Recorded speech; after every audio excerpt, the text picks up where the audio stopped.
Hello guys, and happy Thursday. Melanie here teaching you for today.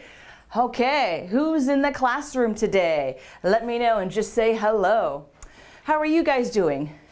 I'm doing pretty good. So this morning I did a nice workout. I did a HIIT workout, which is high intensity interval workout. So I had to do a lot of figure skating moves, a lot of squats. So my quads, which is like your big leg muscles essentially, my quads are feeling a bit sore. Tomorrow they're gonna be super sore. Not looking forward to that, but I feel healthy. How about you? What have you done today? Did you get up to anything fun or interesting? If not, that's totally fine. We all have those days. Okay, so what's on the menu for Thursday? Well, as you can see on the board here, for the first class, we're going to be doing a grammar review. So we're going to be working on articles. You remember what those are, right? A, an, and the. So we're going to do a bit of review, and we're going to work through a bit of a worksheet. And for the second class, we're going to be working on idioms and expressions, so that should be interesting. As well as that, we're going to be doing some vocabulary building with an activity on describing people's age. Now, I know that sounds kind of simple, like, oh, he's 64 and she's 22. Not quite like that. We're going to be talking about like children, adults, seniors. So that should be pretty fun. A little bit of conversation going on there too. And for the last class, the elective, it's going to be a listening fill in the blank exercise. So it's actually going to be kind of similar to your dictation. So this will give you a bit of practice for your dictation that'll be due tomorrow. So that's what's on the menu for today. Let's get to it.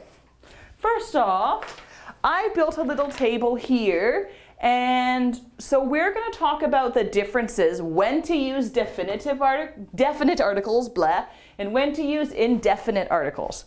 Now my table is going to be based off of this, and you're more than welcome to take this out to follow along.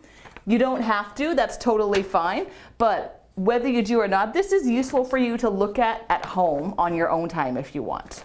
Okay, so I should have clarified. Definite articles, basically that is the. So that is a definite article. Indefinite, what is that? That is a or an. Okay, so there we go. All right, let's start with the indefinite side, because usually that's a bit easier to do, I find. I don't know why I put indefinite here, indefinite there, go figure. So we're gonna work from right to left, pardon me. Now, when do we use indefinite articles? If you can, try and give me some ideas or just give me some quick little answers, type them out. When do we use indefinite articles? When do we use a or an? So, I will give you the first rule. So, they are used to indicate something non-specific. So for example, maybe a dog, any old dog. So for example, I saw a dog. I saw a dog. So it's not really a specific dog. We're just introducing this dog. Okay. And when else can we use indefinite article? Well, we can use it when we introduce a noun or a noun phrase. Used when we introduce a noun. Okay, so my example sentence is going to be pretty similar to the I saw a dog. So for example, yesterday I bought a horse. Yeah, right. Horses are very expensive, but let's pretend I bought a horse yesterday. Woohoo! I'm gonna go riding now. I'm gonna take my horse to the old town road.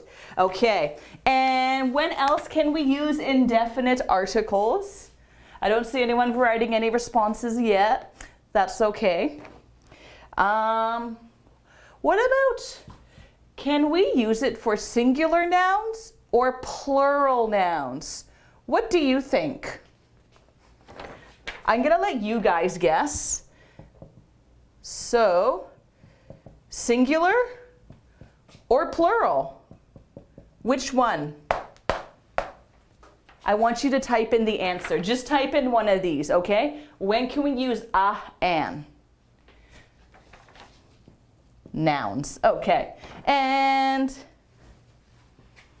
all right, here's a little special rule. Cannot be used to discuss something that is already known. Already known by the speaker or the listener. So, for example, let's say, okay, so I'm going to give you an example. We're going to go back to the I saw a dog. So here's me. And this is me. I say, I saw a dog. I saw a dog. And then maybe this person could say, what color was a dog? Okay, now is this correct? What do you think? Do you think this is correct or it's not correct? So I saw a dog. This is the first time we talk about the dog, so this is correct. But what about this one? So he's replying, oh, cool, what color is a dog? The answer is no, it is incorrect because we already introduced this dog. So from now on, we have to say, what color was the dog? So you cannot use a when the speaker or listener already knows about the subject. You can only use it when you're first introducing the subject. After that, you got to use the. Okie dokie? If you need me to explain anything a little bit more clearly, please let me know at any time throughout the lesson, okay? Okay, and nobody has given an answer for this yet, that's okay. But indefinite articles can be used for singular nouns only. So for example, can we say a dog's? What do you think? A dog's, yes or no? Yes, very good, thank you. The answer is no.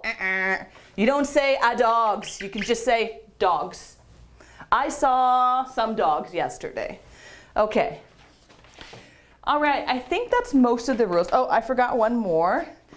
One last one. Okay, I'm gonna ask you guys this one again. Ask you guys. Okay. Countable or uncountable nouns? Uncountable nouns. Okay. So, can we use the indefinite article with countable or uncountable nouns? You could just write down countable or write uncountable. What do you guys think? Can we say, for example, so if we're saying countable, I bought, so we're going to go back to I bought a horse. And if we say uncountable, I bought a rice. So rice is uncountable. Which one is correct? The countable object or the uncountable object? Oh, somebody wrote countable and that is correct. Thank you. Very good. So you can only use indefinite articles in front of countable nouns. Countable nouns. Countable nouns only. Usually. Okay, so that is your indefinite articles. Let's go to definite articles. The, All right, so we're gonna switch to blue just to keep things colorful and fun, like a bicolored rainbow or something. Okay, rainbow only has two colors, not really a rainbow, is it? Okie doke. Definite articles. When do we use definite articles? Now, it's the opposite of this. So if indefinite articles are used to indicate something non-specific, then that means they are used to indicate something specific. Something specific. So for example, I'm going to write this in blue now. It's going to be over here. So we're going to go back to, I saw a dog. Cool. What color was the dog? There we go. So now that the dog is specific now, so now we can use the as an article. Okay, and this can be used, so we use this when we introduce a noun for the first time. So after we use a, that means we can, so this can be used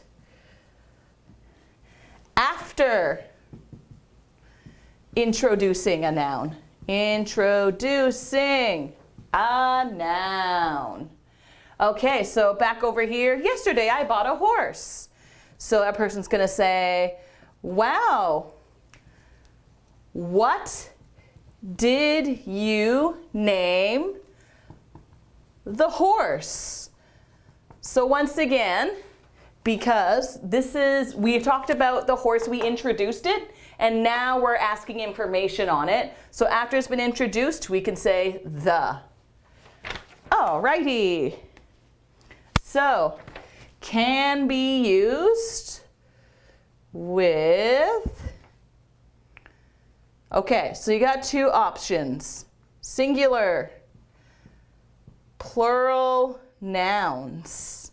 Okay, so do you use singular, do you use plural, or can you use both? For example, the horse is black. Or the horses are black.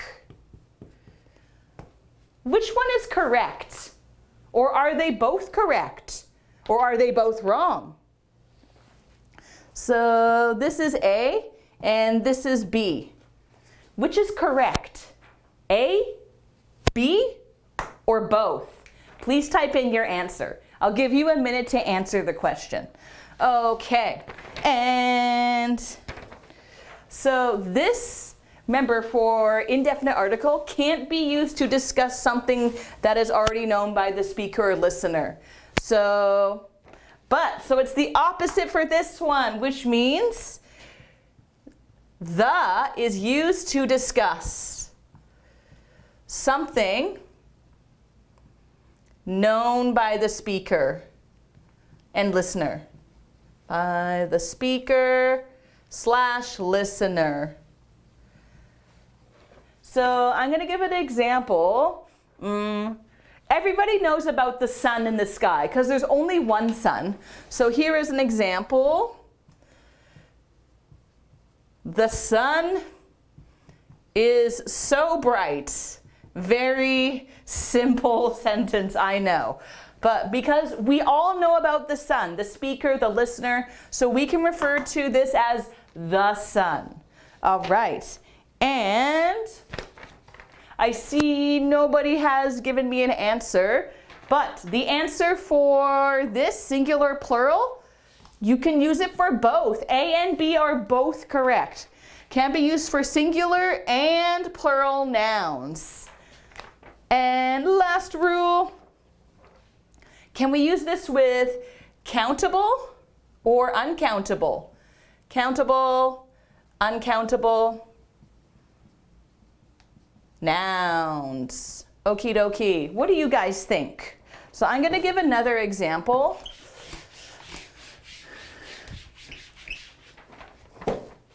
Look, okay. Look at the, let's see. Look at the, let's think of a new word. Oh God, I keep saying dog. I'm sorry. Look at the dog. Alrighty, not being creative, I'm sorry. I need to do better. So let's pretend it's a crazy looking dog. Look at the crazy dog. And so dogs, they are countable. And next I'll say, look at the water. Uncountable. You can't count water. So here's A, and this is B. So which is correct? A or B? Or are both correct? What do you guys think?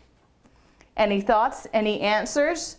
It's a bit of a trick question. Let's see if it kind of relates back to what we talked about on Monday. Any thoughts? I see somebody has typed in both, and that is indeed correct. Both are right. So, countable and uncountable nouns. You can use definite articles in front of them. So normally water, it's not countable, so we don't always say the. But let's say, for example, we're at the beach, we're relaxing, we're all sitting on the sand, the water is in front of us, we all know the water's there, and suddenly you see some splashing, and you can say, guys, look at the water, there's something there. So because we can all see this water, we can use the article in front of it. Okay, so that's it for the basic rules. Any questions so far? Okay, if you want to take a picture of this, you're more than welcome to. I'll just stand to the side for a second so you can write down your notes, snap your photos, or type out, or do whatever you gotta do. I'm going to erase it in like 10 seconds. So going once, going twice, get those pictures fast, and bye-bye. Okay, I hope I was able to help you guys review some of the basic rules for article usage. Again, if you have any questions, don't hesitate to ask me throughout the class today. And if you don't get article use perfect, don't worry about it. This is one of the more tricky parts of English grammar. It just takes a lot of practice. So don't get discouraged if you're not completely understanding it or if you're not getting everything correct. You'll get there. Okay.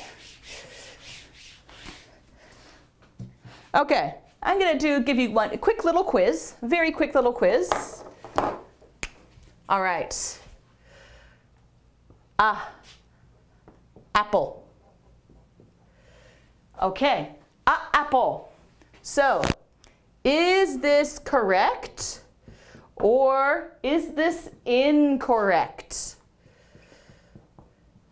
What do you think? Just type in the answer. You can say correct or incorrect. And if you can, type the right answer. So for example, maybe I should say, I ate. Okay, now it's a sentence. I ate an apple. There. What do you think? Any thoughts?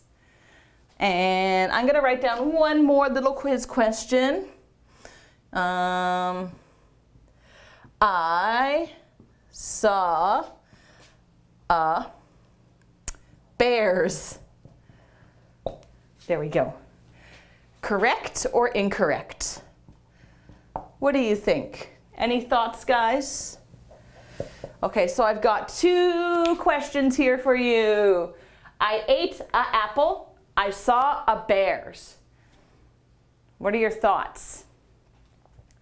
Okay, I don't see anyone responding to number 1. That's okay. This is a little bit of a trick question. So you can use indefinite, but technically this is incorrect because we are missing, as Angela has said, N. Thank you, Angela. An apple. So if you remember, if you have a vowel at the beginning of your noun, you have to put N. So for example, what's another one? So I ate an apple. Awesome apple. So once again, you have an adjective here that begins with an A, so don't forget to put an. But what about if the adjective is D? I ate an apple, an delicious apple. Is this correct? Yes or no? Will we say an delicious apple or a delicious apple? What do you think? Please type out your answer for me. Is this correct or is it incorrect? So I know our noun is here and we have an adjective here which kind of messes it up. But do you think it's an or a? Please let me know in the answers. And as for this one, I saw a bears. Correct or incorrect? What do you guys think? All right, so for this one, the answer is technically incorrect. And why is that? It's because, if you look here, it's plural. And if we have plural noun, we cannot use we cannot use a. So we just say, I saw bears. So no article, nothing, just I saw bears. If it's one bear, you can say, I saw a bear, and then that's totally fine. Okay, so for this one, this is technically incorrect because you have D. So if the adjective begins with a consonant, anything that is not A, E, I, O, U, we say a delicious apple. So remember, the article has to connect with the first consonant next to it. Just like here. So usually articles go before nouns, but sometimes when we have an adjective, it's gonna go adjective, noun.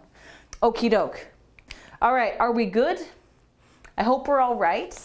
Okay, so I'm just gonna quickly go over another little review rule.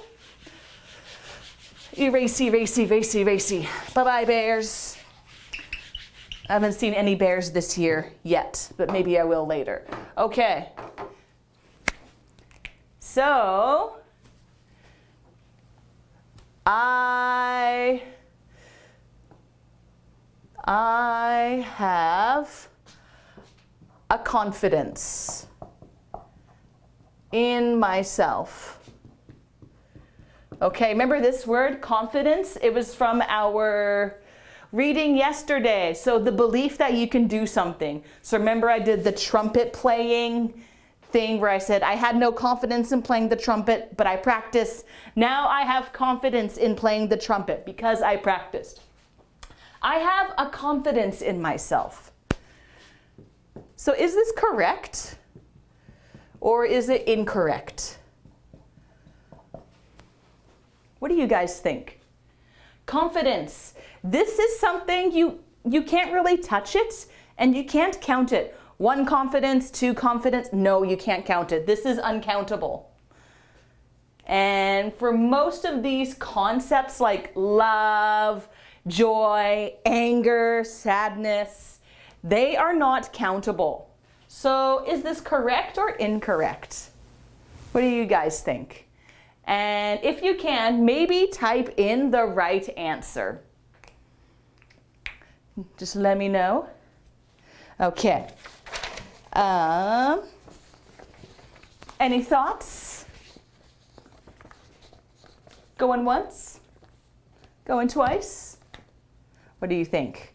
So the answer is, okay, you're seeing a pattern. It's also incorrect. So all of my answers are technically incorrect. So basically, like I said, if it's uncountable, you can't put an indefinite article in front of it. You just say, I have confidence in myself. Okie dokie. So I think I've covered most of the rules from Monday as a review. Now let's move on to some practice. So I would like you to take out this sheet here, please. It should say definite article, the, at the top. Okay, so please take it out. All right, so for this one, you can either put, actually let me just erase this because we don't need this anymore. All right, so put the or nothing in the blanks. So that's all we have to do. So we're just gonna do maybe 5, 7 of them, and then we're gonna review and an. So, number 1, you all have this sheet, so I don't wanna write the whole sentence on the board. Okay, number 1, money doesn't always lead to happiness. What do you think? Are we going to put the or nothing? So we got money doesn't always lead to happiness. Got that right? Yep. So are we going to write the or nothing? So please type in either the or type in nothing. So I'll let you go ahead and do that now, okay? In the meantime, I'm gonna write down number 2. Finals. Okay, so this means game, like soccer finals, baseball finals. So this is talking about sports finals. Okay. So this will be played in O2 Arena. Okay, so this is a very famous arena. Maybe everybody knows about this arena. And these finals are something that many people look forward to. They know about it and they're excited about it. So for number 2, are you going to put the or are you going to put nothing? So please type in number 2, either the or nothing, okay? And I'm gonna write out number 3. Number 3, oh, okay. This is kind of a tricky one. Something more you eat, comma, blank, fatter you'll get. Okay. So what do you think for this one? This is kind of an idiom, a bit of a saying.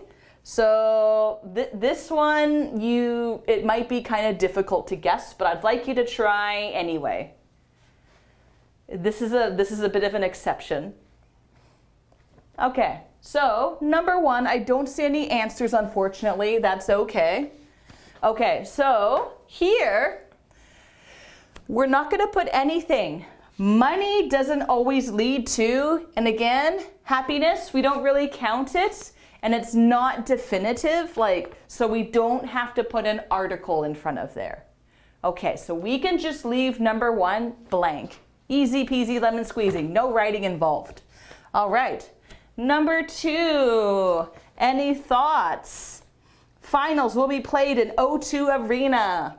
I do see somebody wrote the, and that is indeed correct. Thank you so much.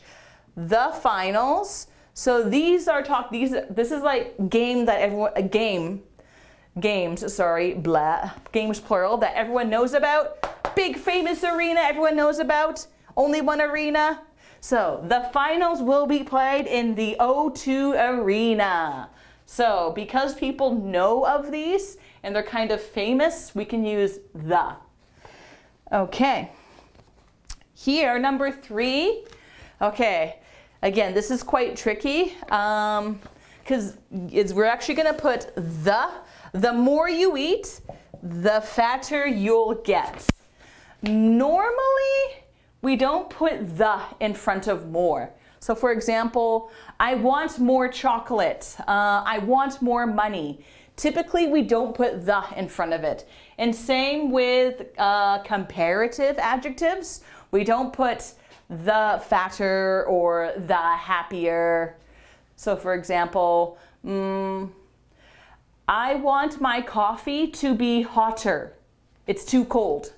So we don't say the hotter. So this is kind of almost a bit of an idiom or saying. So when we say this kind of stuff, we put the. So for example, in Canada, the further north you go, the colder it gets. This is a bit of an exception, so don't worry if you got it incorrect. Okay, so we're gonna do like 2, 3 more, I think, and then we're gonna move on to the next exercise. Let me get rid of this. How are we doing? Are you guys doing okay with these articles, or are they kind of difficult? Am I going too quickly? Let me know at any point, okay? So, let's do number 4. Number 4. Blank. Aluminum. Aluminum is made from, oops, I wrote out the whole sentence, but whatever. Bauxite. Okay, so these are basically minerals, so things that maybe you dig up from the ground. So we're talking about these kind of in general. Like there's so many of them, and they are not countable. You can't count these guys. I'll give you a hint. Let's see. There is a lot of gold in, no, I don't know where there's a lot of gold. There is a lot of gold in that mountain over there. I saw gold over there. I want some gold. That's my hint. So see if you caught what I said and guess if you need to put the or nothing. Okay? And number 5. So the old woman is not afraid of blank death. Okay. Death. Is it countable? Uncountable? It's kind of a general thing, and it's kind of a general concept. So, sorry, I thought I was going to sneeze there. I didn't sneeze. Go figure. And last one. Blank fruits and blank veggies, short for vegetables, have a lot of vitamins. Okay. So we're talking about many fruits and many veggies. Just in general, we haven't introduced these before. They have a lot of vitamins. Again, vitamins, we don't really know about them. It's just like the first time they've been introduced. Again, these are the first time these things have been introduced. So do you think we need to add an article or no? What do you guys think? I see someone's answered number 4. Thank you. The answer is nothing and nothing. So yes, because we just introduced these, we don't need to add an article. Aluminum is made from bauxite. Not sure if I'm pronouncing that right, by the way. I'm sorry if I said it wrong. This is not an everyday English word. Do not worry about learning it. Okay, and the old woman was not afraid of, someone said nothing, and that is right. We don't say the death, because this is kind of the first time we're talking about it, and we're talking about death in general. So no article. And the last one. Don't see anyone responding, but that's okay. So we're not going to say the fruits and the veggies, because this is the first time we've been talking about these. Have lots of vitamins. So all of these, basically no article. All right, cool. So, all right, so that's it for the first sheet. Now we are going to do something similar, but we're going to work with indefinite articles. So flip the page to an. It should say Art 006 at the top here. So please go to this page and let's do this. Say goodbye to our aluminum and bauxite. I wonder how you say that. Do you guys eat a lot of fruits and vegetables to get your vitamins for the day? I try. I don't always do a good job of it, but I try. Okay, so here you're going to fill in the blanks with an, or nothing. So we'll just say nothing. Okay, so let's do number one. I think number one would be very good. So maybe I'm talking to you, and so maybe you ask me a question. You say, hey Mel, what did you do yesterday? And I might say, well, my husband and I, we cooked dinner. We had very nice meal. We had very nice meal.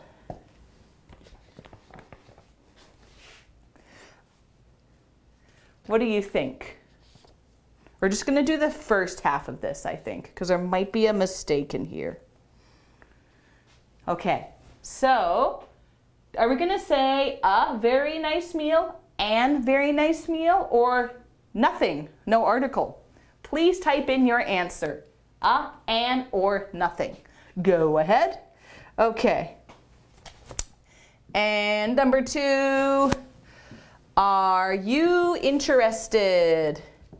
Are you interested in science or music? And we have some blanks. So for this one, are you going to put an, or nothing? So can we say, are you interested in a science or a music? In and science or and music? Now remember, science and music, they are not countable. So try to think, do you use these with countables or can you use these with uncountables? So think about that, okay? And I'm gonna write down one more. They got married. They got married. Dun, dun, dun, dun, dun, dun, dun. But, marriage wasn't successful. Wah, wah, wah, wah, wah, wah. That's never fun. Let's hope nobody ever has to go there. So they got married. So this is a verb, but marriage. Okay, so some of these, so I apologize. The instructions here don't look quite complete. Some of these, you can actually put the. So keep in mind, you can put the in some of these. I'm sorry, I didn't really notice that before, but some of them, you can technically put the. Okay, so now we're working with all the articles, so it's a level up. Okay. What do you think? Any thoughts, guys? Oh, someone answered number one. Very good. Thank you. Let's see. We had a very nice meal. Yes, you can put a. So you can count your meals, and like we had one meal, a very nice meal. This is the first time we are talking about it. And then here, this is where I was kind of hesitant to write the rest of it out. So you have blank, cheese was exceptionally good. Now here, you're actually going to put the. So because we're talking about a meal, so we introduce the meal.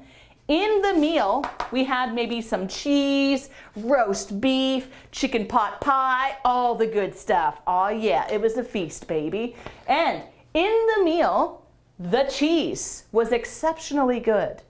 So once you introduce your meal, you can start referring to the pieces of your meal with the as an article. Okie doke? All right.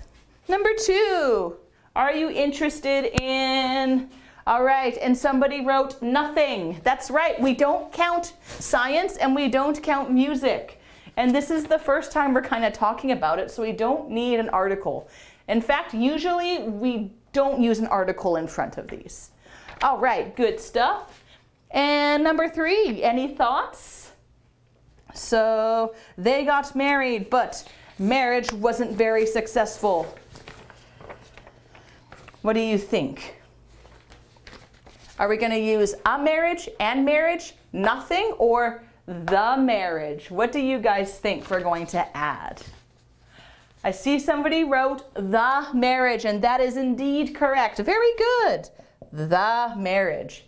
Because we now know they got married, so we don't have to say a marriage. There's one marriage we're talking about, so we can use the. All right, guys, how are we doing? Are we doing okay? So let's move on to number 4, 5, and 6, I suppose. Okay.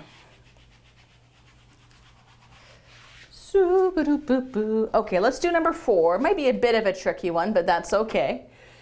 Do you know of blank people who live across blank road? Okay. Sorry, do you know, sorry, I forgot to put any. Do you know any of people who live across the road? Okay, so are we going to put a people and people, nothing, or the? What do you guys think? Any thoughts, Angela? Let me know, guys. Type in your answers. Okay. So I'll give you a hint. These are the same. These two are going to have the same answer. So it's either going to be a people across a road, people across road, or the people across the road. Please write in your answers. Okay. So next, let's do number 5. After work, the boss usually invites his staff to pub. Okay, this could be very tricky. There could be 2 right answers to that one, I feel. Okay, so this one, these are going to be different. These are going to be different answers. So be careful. These are the same, but these are going to be different from one another. So think carefully. Type in your answers now. And let's do one more from this page. Number 6. All right, so when Mom was ill, blank, lots of her friends came to hospital to visit her. All right, again, I'm not writing out the whole sentence because that kind of takes a lot of time and you should have this sheet. Okay, so when Mom was ill, blank, blank, lot of friends. Is it a lot of friends? And lot of friends? Lot of friends or the lot of friends? And once again, these 2 are going to be different as well, so be careful. Now this here, I explained this on Monday. I think it was Monday. Yes, it was Monday. I explained this on Monday about buildings in a city, like specific buildings. So if you don't remember this rule, that's okay. But see if you can remember the rule. I apologize. I didn't really explain the rule again today. All right, I see we have an answer for number 4. Excellent. Do you know any of the people living across the road? Very good. So basically, the speaker and the listener, they both know about the people living across the road. We're talking about one group of people, one road. We both know about these people in this road. Nice, good job. And I see somebody wrote nothing for after work. Very good. So after work, the boss usually invites his staff to, so we're not going to say to pub. We could say to a pub, to an pub, or to the pub. So this is kind of like the same rule here.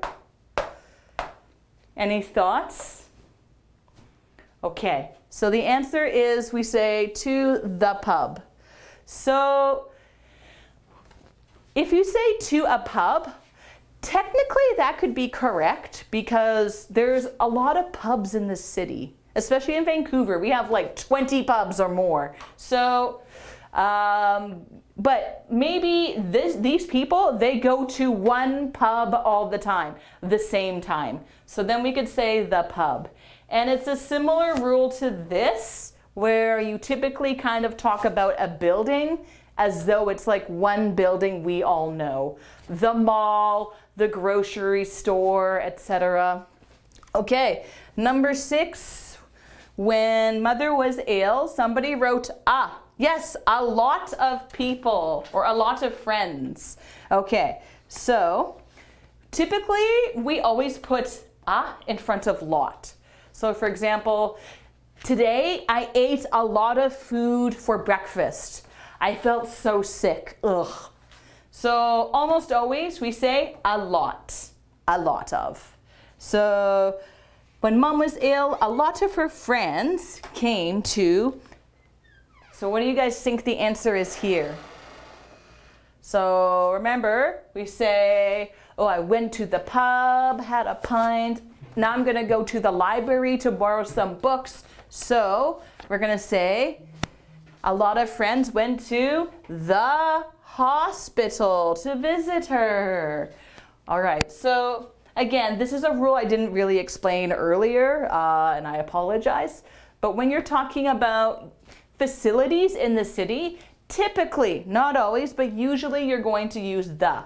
So for example, the hospital, the police station, the post office, the grocery store, the mall. Yeah, so for stores like these, typically you're going to use the article the in front of there. All right, so I believe that is about it. I don't think we have time to do another question, so we'll probably end the class right about here for now. But let me know if you're having any troubles or issue with these articles.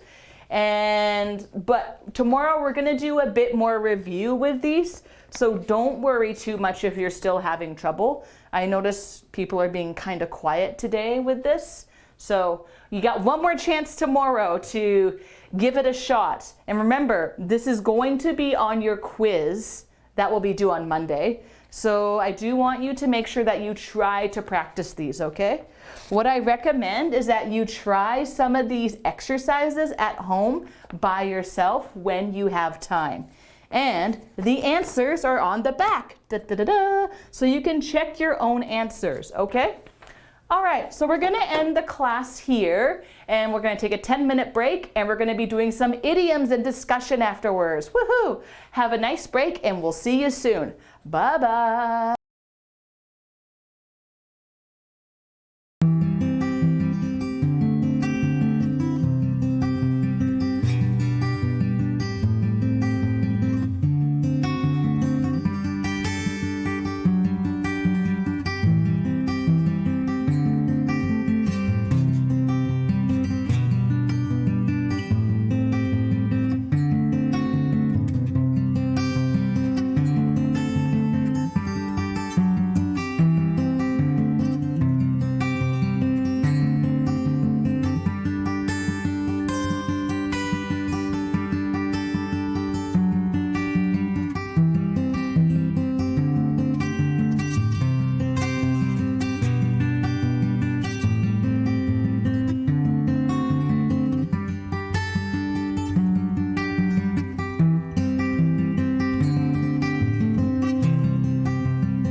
Hello everybody and welcome back. All right, we're going to start with the second part of our class today. As promised, we're going to be working on idioms and expressions about friendship.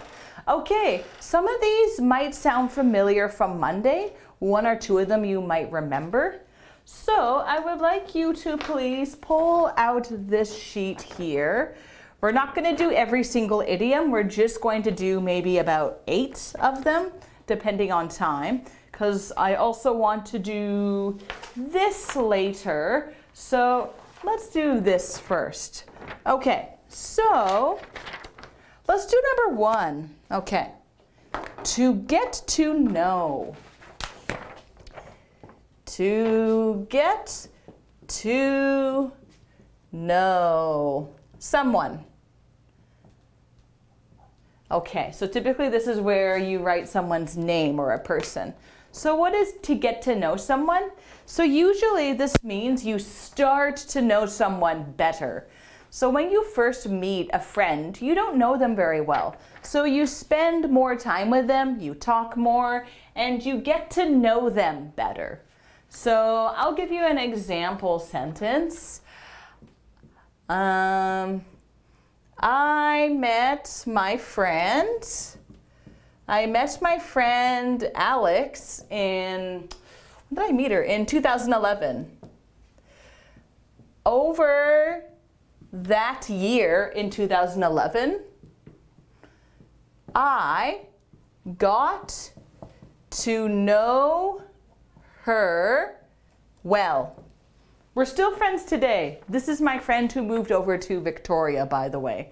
I think I talked about her a few days ago. So I met my friend Alex in 2011. Over that year, I got to know her well.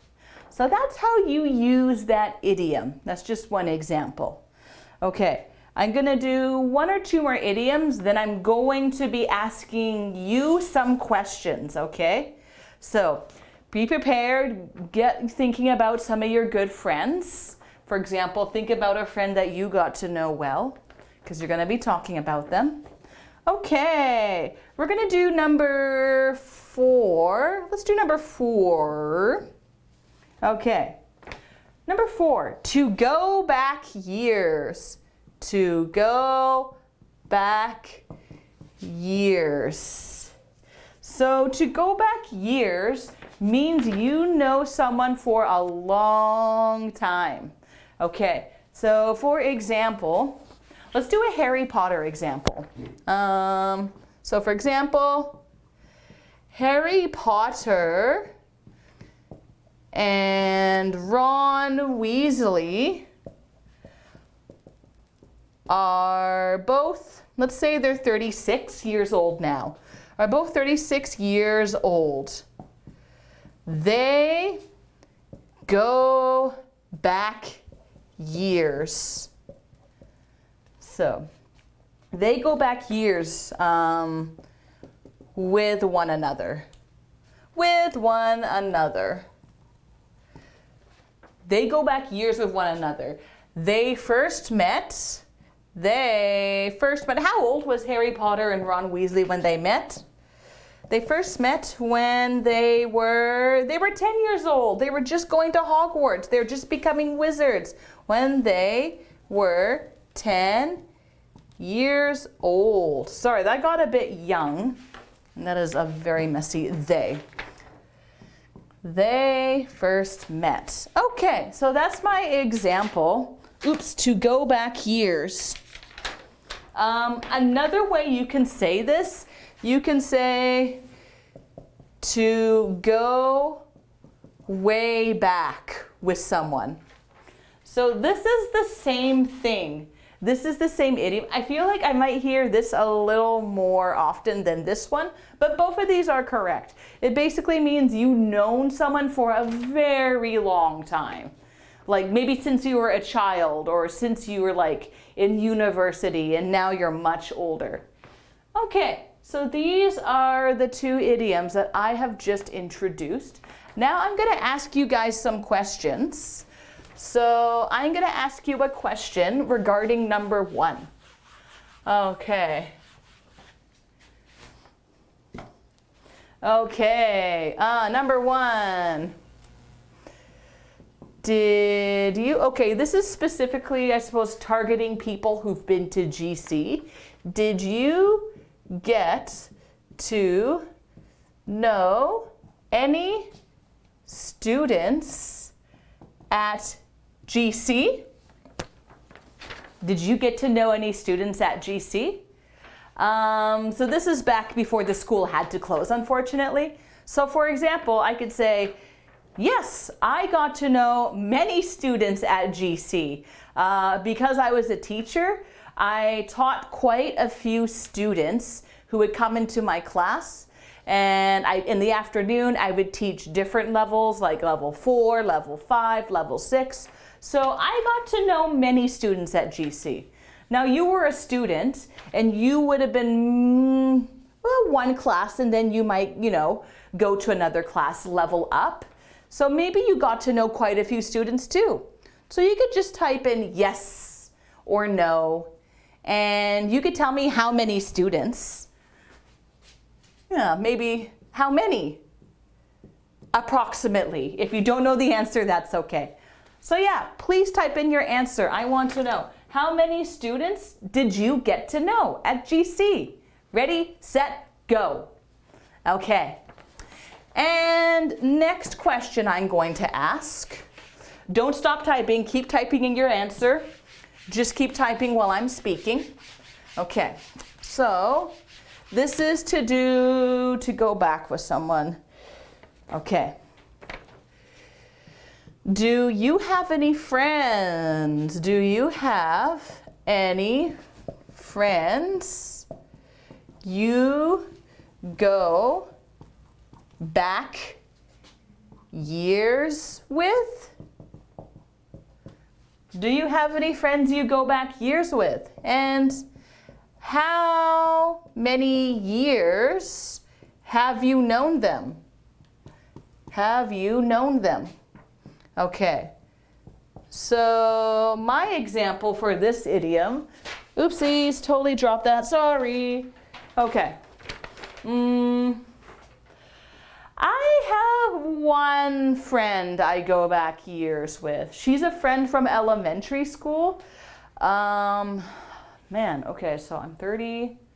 So if I'm 30 and I met my friend when I was 7, 30, 20, 10. So I have a friend and we go way back. I've known her for about 22 years, I think. I've known her for a long time and we're still really good friends. So I've known her for like the majority of my life, almost as far back as I can remember.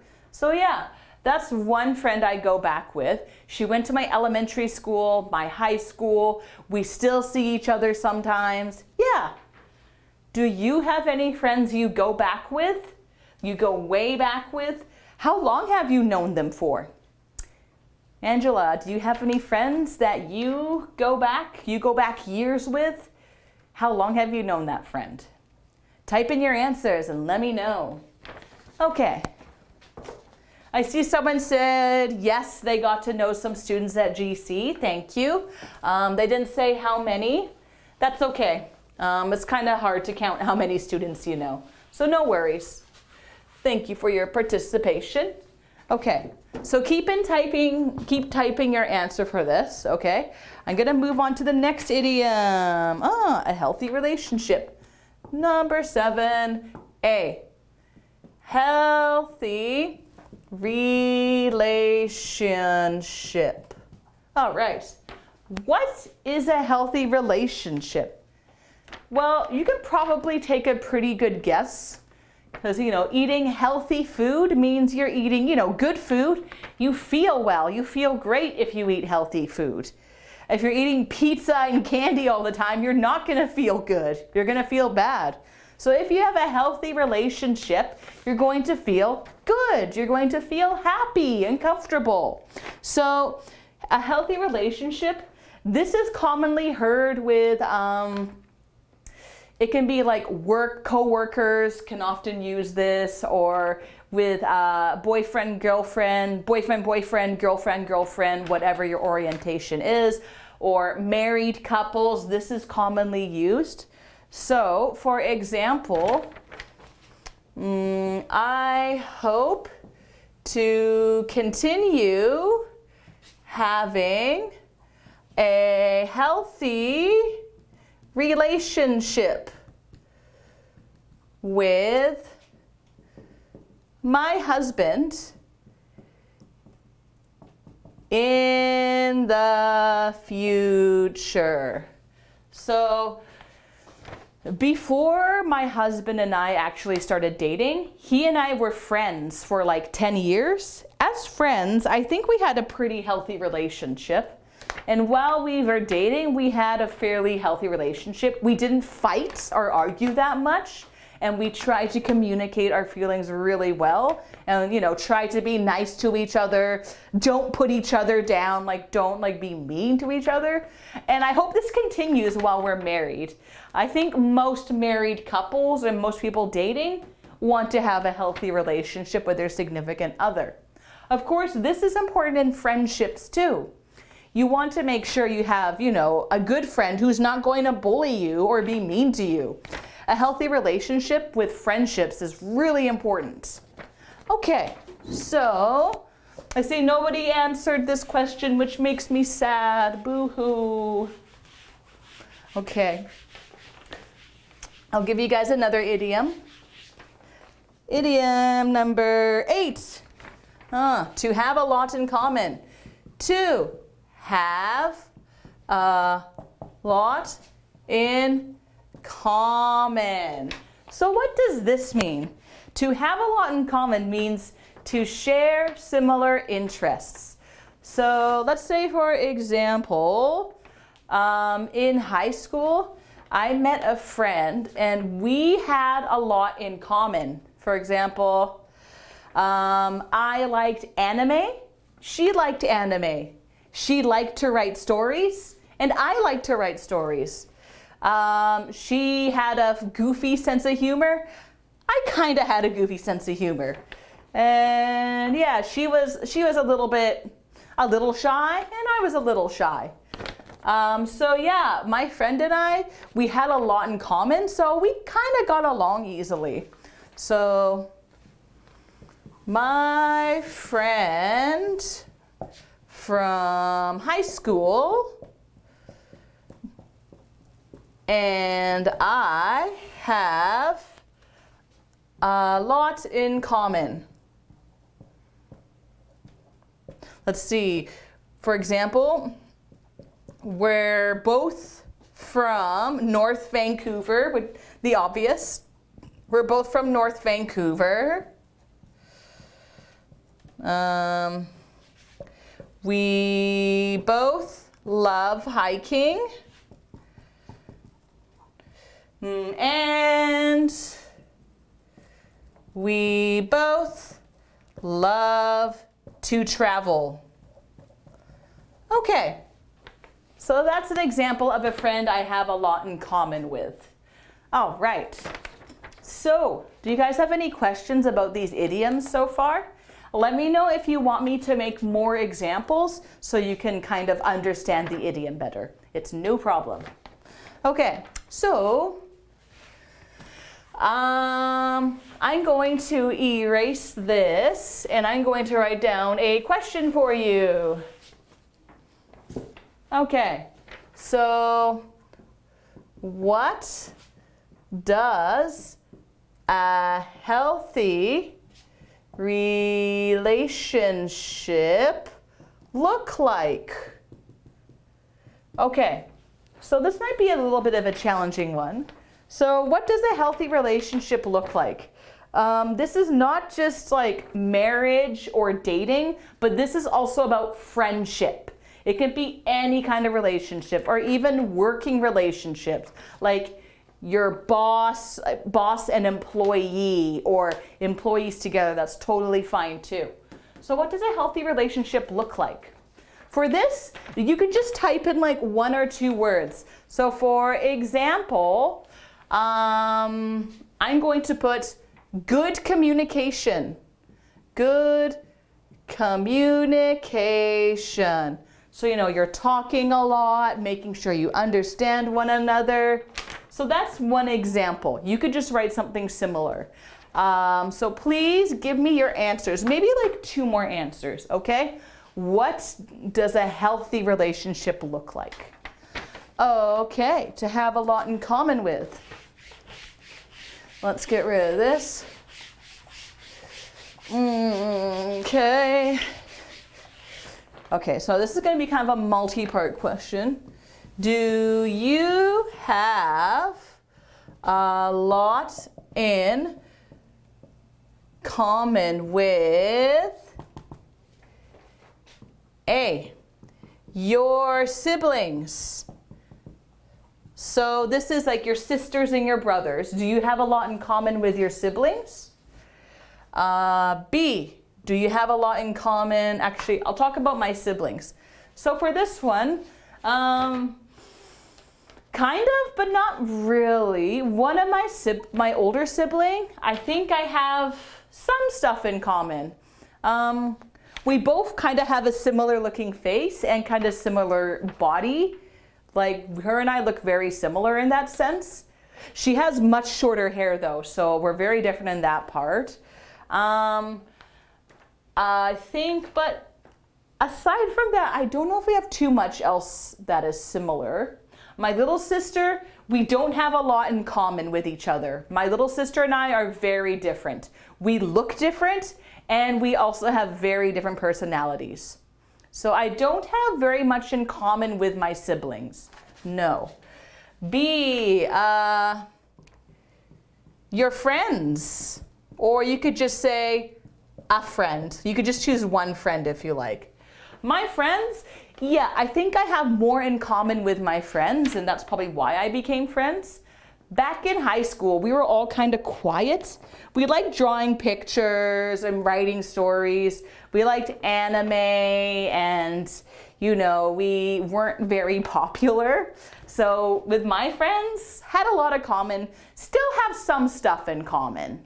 Like all of my friends are in long-term relationships, thinking about marriage, so kind of similar to me. So I think I still have a lot in common with my friends.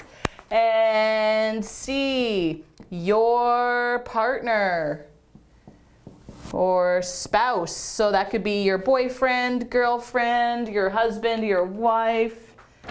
Do you have a lot in common with your spouse?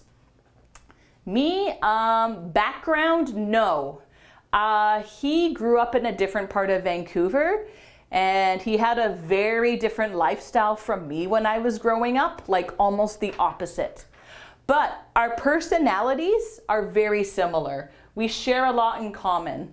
Like we're both like pretty happy-go-lucky people. He likes to make people laugh. I try to make people laugh. Not always successful, but hey, I try. And like we don't like anime so much anymore, but we used to really love it. And so I think personality-wise, we have quite a bit in common. How about you? Let me know in your answers below. Again, keep your answers short. It's totally fine. All right. Back to number 7. I don't see too many answers. So good communication. What else is healthy? And what else is important in a healthy relationship? Maybe good communication. How about not too much arguing, perhaps? Not too much arguing. If you're fighting all the time, that's a little bit stressful. What else is very good in a healthy relationship? Sometimes, not always, but some common interests.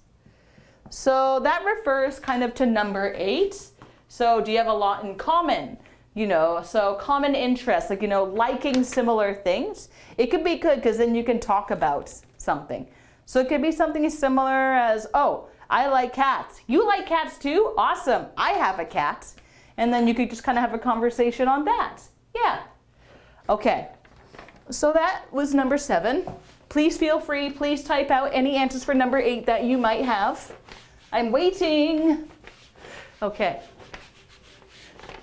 Number, okay, we're gonna flip to this page. Let's do 10, number 10. Number 10, to keep in touch with. To keep in touch with. Okay, so what does that mean? This can be especially important when you're living abroad in another country. So that means to keep in contact with. So it means you still talk to them. Maybe not every day, but sometimes. So for example, I don't live with my family anymore. They live in North Vancouver and I live in New Westminster, which is not far. It's only like a 20-30 minute car drive, but I still, have to phone them or email them. So I always try to keep in touch with my family. We call each other maybe once a week. Once a week, especially with this whole COVID mess. We don't really have much else to do. So usually my mom will call me or I'll call my sister, just because we don't have too much else to do. So that's what it means to keep in touch with. So when I was living in Japan, I kept in touch with most of my friends on Facebook. Maybe once a month I'd be like, hey, how you doing? How's life? Just do a little back and forth. Not too much Skyping, but maybe once or twice I Skyped. Yeah. All right. And let's get rid of number 8 because we don't have any answers for that. How are we doing for time? I think we're okay. Okay. 11. Okay, here's the opposite. To lose touch with. To lose touch with. So to lose touch with means you don't contact someone anymore. You don't really talk to them or you don't hear from them anymore. And this is pretty common. Unfortunately, it happens. So for example, I made a lot of friends in Japan, but unfortunately, I have lost touch with almost all of them. Life happens, it's hard to talk to everybody every day. So unfortunately, I've lost touch with most of my friends. So this is when I was teaching in Japan. I had a lot of coworkers from England, the United States, New Zealand, Australia. And they were very cool people. They were awesome. But life gets busy and then we just kind of stop talking to each other. And yeah, unfortunately, I lost touch with them. Okay, so now I'm going to ask you guys a question. Okay. Let's get rid of this. Okay. Are you good at keeping in touch with friends? Or do you lose touch with them? Okay. Are you good at keeping in touch with friends or do you lose touch with them? So, for example, like I said, I unfortunately lose touch with my friends pretty easily. I'm really bad at sending messages, being like, hey, how are you doing? I'm not very good at that. So unfortunately, I'm the kind of person who easily loses touch with my friends. Maybe you're different though. Maybe you keep in touch with all your friends or some of your friends. Let me know in the comments. Are you good at keeping in touch with friends or do you lose touch with them? Angela, how about you? Are you good at keeping in touch with your friends? Or are you kind of like me and do you lose touch with your friends? Maybe your friends back in Korea, for example. Let me know. Type out an answer from me. I want to know. Okay, let's get rid of number 11. Bye-bye, lose touch. I should maybe reach out to my friends in Japan again. Reach out, so literally reach out. That means to contact somebody, especially if it's been a long time. That's another idiom. I'll write that down here. New words, new words. It's not on this list to reach out to someone. To reach out to someone. So it means to contact. So it means to contact somebody, essentially, to reach out to. Okay. To drift apart. Another sad one. To drift apart. Okay. This is very similar to lose touch with. So to drift apart means to become less and less close with. Okay. So I'll draw a little picture here. So let's say we're on a boat, 2 boats. And here we are in the ocean, and you're drift, like this is drift. Like to drift means to kind of move with the waves. And maybe you're very close, but you know, time goes on, and maybe unfortunately, you know, you just kind of drift apart. Aw, maybe they're kind of sad. So, you know, time goes, you drift apart, and then maybe you get even further away. That happens. It happens to everyone, I think. You drift apart. So if you're not keeping in touch with your friends, like if you lose touch with your friends, you drift apart. Has this ever happened to you? This has happened to me before, unfortunately. Maybe many times with many friends. So I need to be better at reaching out to people and trying to, you know, get a relationship going again, like find my friends again. All right. So let me know about this answer. Please type it in. Let me know if you're good at keeping in touch with friends or not. There's no shame in not being good at keeping in touch. It's hard. It's difficult to keep in touch sometimes. Okay, last one, number 13. Okay, so this is, I think I taught you this on Friday. Monday, why do I keep mixing up Friday with Monday? I don't know. Monday, I taught you this one, but I think it's a good idiom to review.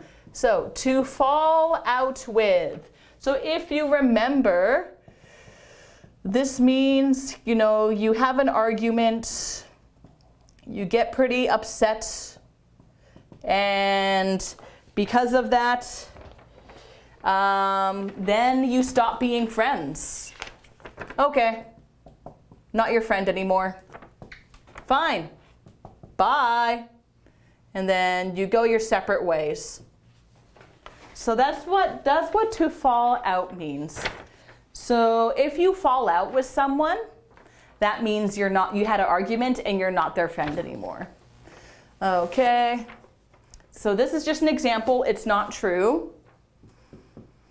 I fell out with my high school friend 10 years ago. So basically my friend and I fought and we stopped being friends. We still don't talk to each other. There we go. So again, this is an example. This didn't actually happen, luckily, but I fell out with my high school friend 10 years ago. We still don't talk to each other. If you fall out with someone, you can make up and be friends again. Do you remember bury the hatchet? That means, you know, to kind of put your argument aside and become friends again. And there's another idiom called clear the air, and that means to kind of get rid of, again, similar to bury the hatchet, you get rid of your arguments and you become friends. All right. Have you ever fallen out with a friend before? So let me know in the comments if you've ever fallen out with a friend. I have fallen out with one friend, I think. I didn't like her personality, and I was getting kind of annoyed and fed up. Remember that? Fed up. Ugh. I was getting fed up with her personality, and so I told someone like, oh my God, she's so annoying. I hate her personality. And she heard it, and she confronted me. So then, yeah, we just decided not to talk to each other anymore. It wasn't very nice of me, unfortunately. We still don't talk to each other, but I think we don't have that much in common anymore. So yeah, so this does happen. You can make up and be friends again, sometimes not. Anyway, let me know in the comments if this has ever happened to you. Okay, I think that's good for idioms. I think we'll stop there. We're going to review some idioms tomorrow, so if you have any questions about some of these, please let me know. Again, I didn't do every single idiom because there's a lot. If you want, in your free time, feel free to look over these and yeah, just kind of get an idea of some other idioms you can use in English regarding friendship. All right, so that's idioms out of the way. Now I would like you to take out stages of life. So this is a completely different activity now. So this is talking about people of different ages in their life. Okay, it could be useful for describing friends, especially, you know, some friends, they might be younger or older than you. So you might describe them, you know, in different ways. For example, I'm in my 20s. But I do have a couple friends who are middle-aged, like they're in their 40s. So yeah, could be like different ages. No wait, did I say I'm in my 20s? Sorry, I lied. I'm in my 30s. Blah. I am in my 30s. I have some friends who are in their 20s, and I have some friends who are middle-aged, like they're in their 40s or 50s. Okay, so that's all gone. Stages of life. Stages of life. Okay, here we go. We'll draw a little baby. Here he is in some diapers. Goo goo gaga. Woo! And then we'll draw an older person here. An old granny. There we go. Okay, we go all the way from wee little baby to old granny or grandpa, whoever we want to call him. All right, so here you'll see number one, we have from childhood to old age.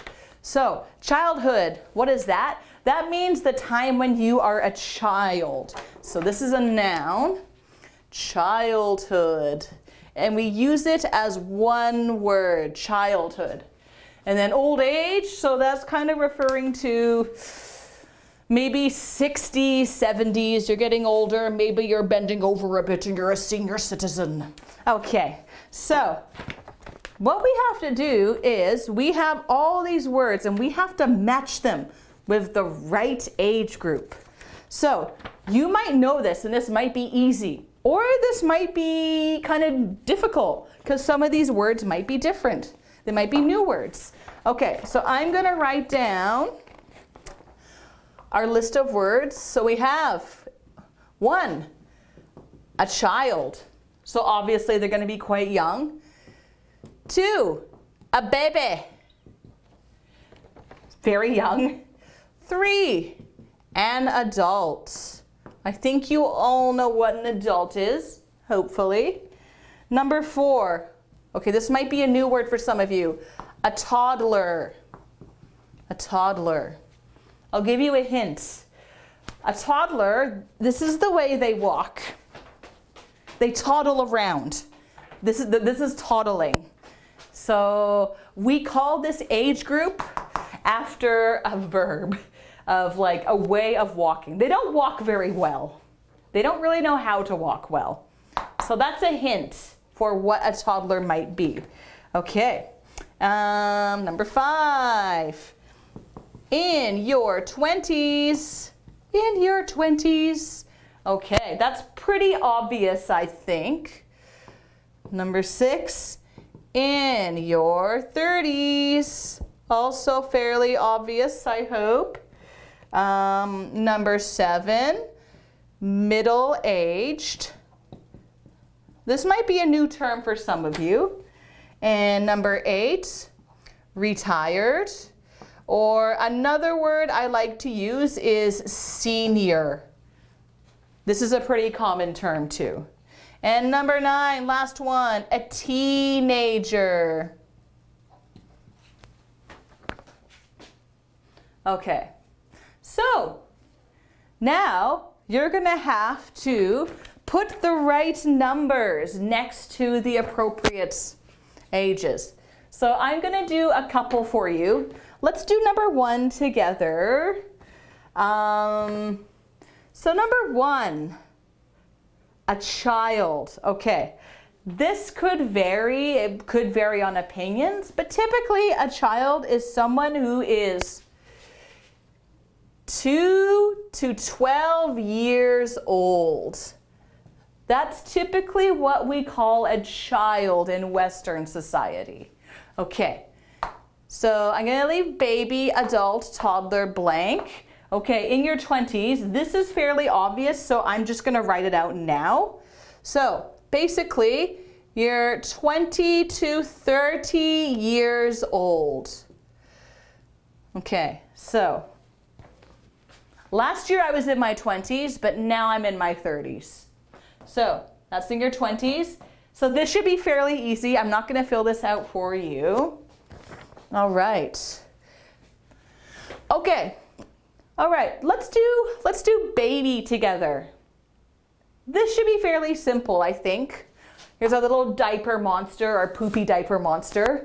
Very stinky. What age group is a baby? 0 to 1, 1 to 2 years old, 13 to 17 years old, 18 plus, 2 to 12, 20 to 30, 30 to 40, 40 to 75, or 60 to 65 years or older. What do you think is your answer? I think this should be fairly simple, but I'm going to leave it blank. But please type in the answer, okay? Angela, do you have any thoughts? What is the age group of a baby? And next, adult. What would we consider an adult? So, definitely not 0 to 1, definitely not 1 to 2, 13 to 17, is that an adult? What about 18 plus? How about 2 to 12? Probably not, no. 20 to 30, 30 to 40, yeah, maybe. 40 to 75, 60 to 65 plus. Well, so this could have many answers, but I'm looking for one particular answer. Okay, so let me know. And a toddler. Okay, this might be the new word for you guys. I'm gonna write it here. Toddler. All right, so remember, toddler, they don't know how to walk very well. They might walk like this. So do you think a toddler is young, like 0 to 1 or 1 to 2? Or do you think they're older, like 60 to 65 plus? All right, I see somebody has written down 0 to 1 for a baby, and that is indeed correct. 0 to 1 years old. Fun fact, my older sister just had a baby 3 months ago. She is super cute. Can't wait to see her again. All right, so thank you for your answer, excellent. Adult, any answers for adult? I see somebody wrote 18 plus, and that is correct. 18 plus. So what that means, plus, so basically all the way to like 100 whatever years old. So if you're 18 years or older, you are an adult. Good, right on, nice, nice. Okay, and toddler, no answers for toddler, unfortunately. Okay, toddler is basically 1 to 2 years old. So they can't walk very well because they don't know how to walk very well. They toddle along, which is why we call them a toddler. Make that a little bit nicer. Yeah, so hopefully that's a new word you learned today, toddler. All right. Okay, this one's pretty easy. In your 30s, how old are you gonna be? Middle-aged. What do you think that's going to be? So middle, that kind of refers to like beginning, middle, end. So think of somewhere halfway between a baby and a senior citizen. Okay, and somebody has written down 30 to 40. Excellent work. That is correct. Middle-aged, no answers yet. Retired or senior. I guess we should say a senior, technically. Retired or senior. I think most of you might know it, but okay, what do you think? Do you think it's 30 to 40? Do you think it's 40 to 75? Or do you think it's 60 to 65 or 13 to 17? Okay, so somebody did middle-aged, thank you. They wrote down about 40 to 75. That's a pretty big number, yes. So middle-aged can kind of refer to any time between this area. Okay, so for example, I guess my parents are middle-aged technically because my parents are in their 60s, so they are middle-aged. All right. Retired, a senior. Somebody wrote 60 to 65 plus. Thank you, very good. 60 to 65 years or older. Until you're dead, essentially, you're a senior. Hooray. Fun fact, if you're a senior in Canada, you can get some sweet discounts on certain things like bus passes or even if you go shopping at the store. So being a senior, not all that bad. You can go see the movies for cheap and stuff. Woohoo! All right, last one, a teenager. Okay, big hint, teen. So look for all the numbers that have teen in them. So essentially, the answer is that is good. 13, thank you, 13 to 17. You are a teenager. Some people might argue 18 is still considered a teenager. I guess it kind of is. It depends where you live. Okay, so that is our lovely little age compilation. Hope that was pretty clear and easy for you to understand. Okay, so now we get to complete these sentences below. We're going to do number 1 to number 8. Okay, so I'm going to erase all this because we don't need it anymore because we're knowledgeable and we know what a teenager is and we know what a toddler is and we know what a senior or retired is. Okay. All gone. All right. Number 1. Number 1. Katie. I know a Katie. Katie is 27, so she's still blank. All right, so we have all of these terms. She is still a child. She's still a baby.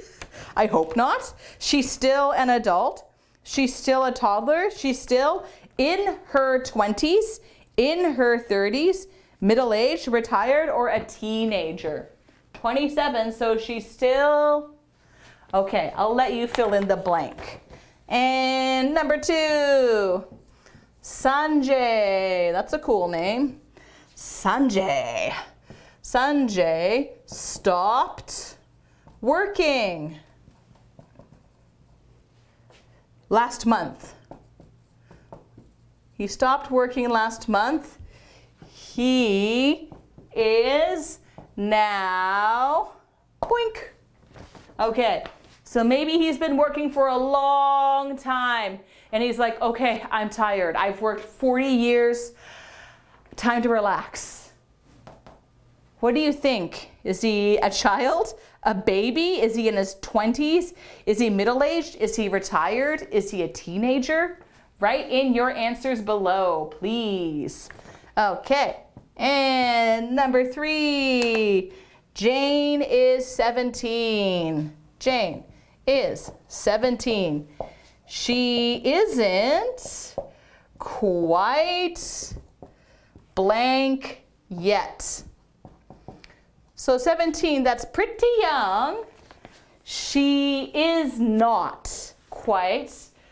So she isn't a child. She isn't an adult.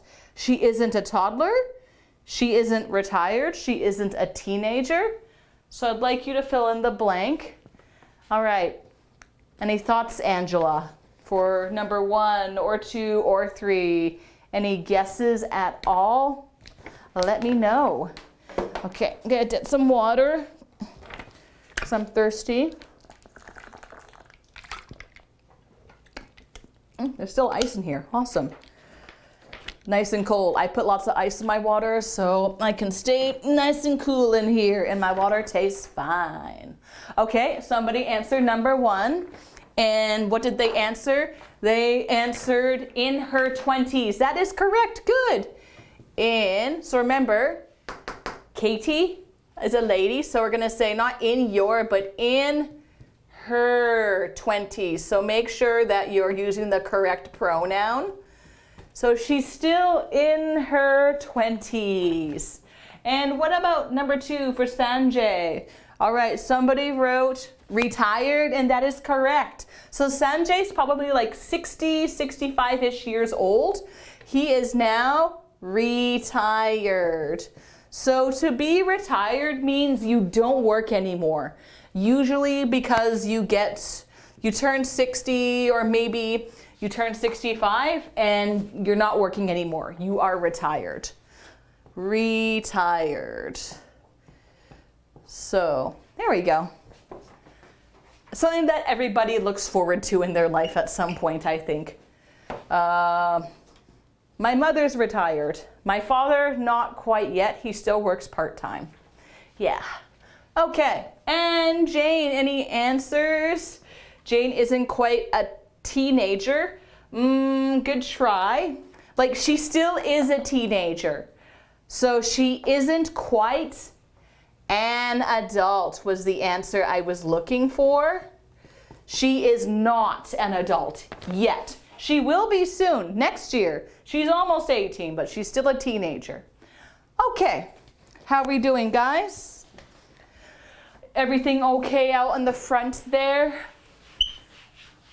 Okay, let's do another question or 2 before we hit our break. We'll probably continue this in the elective because the listening exercise is not super long. So for half the elective, we're going to do this, and the other half of the elective, we're going to do the dictation listening exercise. All right, number 4. Rob. I have an uncle named Rob. Ha ha ha. Rob is 45, but he still behaves like a young man. But he still behaves like a young man. Okay, so maybe this is a guy, he stays up late and he parties a lot. He doesn't feel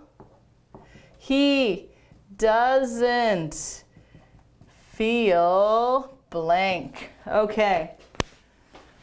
So we have, he doesn't feel a baby? Probably not. No, he's 45. He doesn't feel in his 20s? No, he's 45, not in his 20s. His 30s? No. Middle-aged? Maybe. Retired? Don't know. Type in your answers, okay? Let me know. Number 4. He doesn't feel. He is 45, but he doesn't feel 45. Another term for people around this age is called That's the only hint I'm giving you. You get to fill in the rest. Number 5. Let's see. Jack had his first girlfriend when he was blank. He was 15 years old. Oops, wow. Totally didn't write that out correctly. He was 15 years old. Okay. Jack had his first girlfriend when he was what? So 15, is that a child, a baby, an adult, a toddler, middle-aged, retired, or a teenager? What do you think? Write in your answer here and let me know. Okay, somebody has written an answer. He doesn't feel middle-aged, and that is correct. Thank you. He doesn't feel middle-aged. So remember, 40 to 75-ish is middle-aged, apparently. That's middle-aged. So Jack had his first girlfriend when he was, any thoughts? I see somebody wrote a teenager, and that is correct. Thank you. Good stuff. When he was a teenager. Sometimes we say teen for short. I'll put that down here. Teenager. So in English, we like to be lazy. We like to chop our words and make them short. So we often say teen. If you want to be formal, teenager is better. But when you're speaking casually with someone, we usually say teen. Like, oh, when I was a teen, I played on the computer for like 4 hours a day. It was insane. I was on the computer way too much when I was a teen. It's kind of embarrassing, actually. I was a very antisocial teenager. Not good, not the best, but what can you do? Okay, let's see. Okay, it's almost time for our break. We're just going a little bit over time, which I do apologize for. Let's see, maybe we can do another question while we're up here. Get rid of that. Okay, if we don't get through this question now, that's okay. We can always do this after the break as well. Okay, number 6. Jeff is how old? How old is Jeff? Jeff is 38. And his wife is 39. Okay, so it is about time for our break now. So we're going to finish this after the break, and then afterwards we're going to do our dictation. So I hope you have a lovely 10-minute rest, and we'll see you soon. Bye-bye.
Hello and welcome back. All right, with our last class today, almost done, getting close to the finish line. Hope you're feeling fine. Okay, now, where were we? Oh yes, we were working on stages of life. So we got through about half of the questions. So let's do the last. Let's finish these guys off, and then we'll move on to the talking point after. Okay, so let's see. Here we go. Number 5. We were talking about Jack. Yes, okay. Jack and Jill went up the hill. Okay, Jack had his first girlfriend. Oh wait, no, I think we already did that one. Sorry, Jeff. Jack, Jeff, they're all J's. They all sound like the same person to me. So bad. Jeff, sorry. Jeff is 38 and his wife is 33. They are both what? Something, something, something. Give you a hint. Got the three. So they are both in their 20s, 30s, middle-aged, senior. Type in your answers. I am waiting. Okay. And sorry, this is going to be number 7. This is number 6. Doi. All right. Amy isn't 2 yet. Amy is not 2 yet. She is still what? She's still very young, obviously, but what kind of young? Is she a child, a baby, or a toddler? What do you think? Again, type in your answers. I want to know. Okay, and number 8, William is 13 now. William is 13 now, so he is no longer, what? He's no longer what? He is no longer. He's no longer a child. He's no longer a baby. That's pretty obvious. He hasn't been a baby for a long time. Okay, so tell me your answers. I see somebody wrote down they are both in their 30s. Very good. They are both in their 30s. Woohoo! Okay, so remember the pronoun, we have Jeff and his wife. So we're gonna say their. Don't say your. They're in their 30s. Okay. Amy isn't 2 yet. She is, what is Amy? Any thoughts? She is still a toddler. A toddler. So until 2 years old, you are considered to be a toddler. Some people say you're still a toddler at 2. It depends on the person. Personally, I feel like 2 to 3 is toddler years still, but what do I know? Okay. Now, number 8, last one. William is 13 now. He is no longer a what? He is no longer a... So he's a teenager now, which means he's no longer a... Thank you. Somebody wrote child. That is correct. He is no longer a child. Okay. So that is it. We are finished our fill in the blanky boos. Okay. So let's get rid of this mess. We're going to move on to number 2, talking point. So this is where you get to tell me about ages in your country and the differences between here and, say, Korea or Japan or Brazil or wherever you are from. Okie doke. Let's see. Let's get rid of this black. Let's switch to a new black. Okay. All right, talking point. Talking point. Talking point. Woohoo! Okay, let's do number 1. Okay, so in your country, at what age can you legally drive? So let's say Angela, what age are you allowed to legally drive? In Canada, it varies. It depends which province you are. But in BC, I think you can start learning from 16 years old. It's been a while since, I did this, so I might have the numbers wrong. But in BC and some other provinces, it's 16. But in places like Alberta next door, I don't know if it's changed, but I think it's 14 years old. You can start driving as young as 14. And that's because they have a lot of farmland and everything. It's very far to get to. So sometimes parents might need their kids to help out, like in the farm and whatnot. So places like Alberta, when I was young, it was 14. I don't know now, maybe it's changed. I need to look into that. But it kind of depends where in Canada you live. I think this is pretty normal though. What about you guys? In your country, how old do you have to be to legally drive? I heard in some countries it's 20. It's a bit later compared to us. I guess it's pretty young here. Anyway, type in your answers below. I'm curious to know about the different driving ages. Okay. Number 2. Oh, what age can you legally work? Okay. When can you start working? Okay, I think I should have looked this up before, but I think for most of Canada, I could be wrong, for BC it's definitely 16. So again, kind of a similar age. That's when you can usually have your first job. Like if you're working at McDonald's or something, or at a grocery store. I mean, you can do work like babysitting or dog walking where you get paid under the table. That means you just do cash payments. You can do those when you're younger. But legally, to work in most places in Canada, I think you have to be about 16 years old. I got my first job when I was 17, so like 1 year after this. Okay, so how about you? How old do you have to be when you can start legally working? Is it younger than this? Or is it older? Or is it the same? How about in Korea?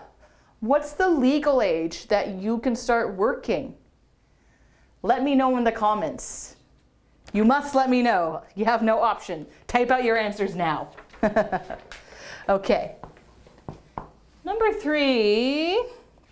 Oh boy. Okay, what age can you legally smoke? I don't know in Canada. I have to look that up. Oh, sweet. Okay, Angela has responded. In Korea, you can drive if you are over 18. Oh, cool. Okay. So, Korea, you have to be like over 18. Oh, so that's quite different. Yeah, bit of a difference. That's interesting. Huh, right on. And yeah, how about, if you can, Angela, maybe let us know how old you have to be to start working. What age can you start working from? Smoking, I might be wrong on this, but I think in Canada you have to be 18, but it might be 19. I have to double check. Again, this can be different in provinces across Canada. Like BC and Alberta, Ontario, it can really vary what age, what you can start smoking. I've never smoked before, so I don't pay attention too much to the smoking age. What about in Korea? How old do you have to be to smoke? Let me know in the comments. Is it 18 like driving, or is it going to be a bit different? I think it's 18 here. It might be 19 though. I have to double check on that. Okay. Number 4.